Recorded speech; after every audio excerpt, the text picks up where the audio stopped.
Hi everyone, welcome back to our channel. In today's video, I'm going to show you how to stretch image in the Photopea app. If you don't know how to stretch the image and resize it, then this tutorial is for you. So let's dive right in.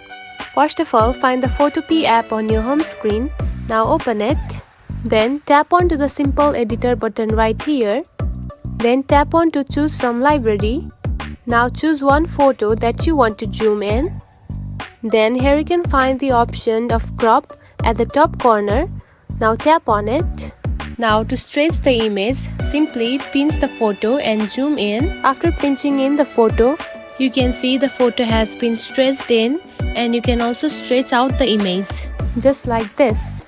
And tap on to done. And now the photo has been stretched. And that's it. This is how you can stretch the image on the Photopea app.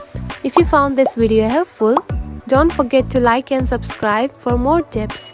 Thanks for watching.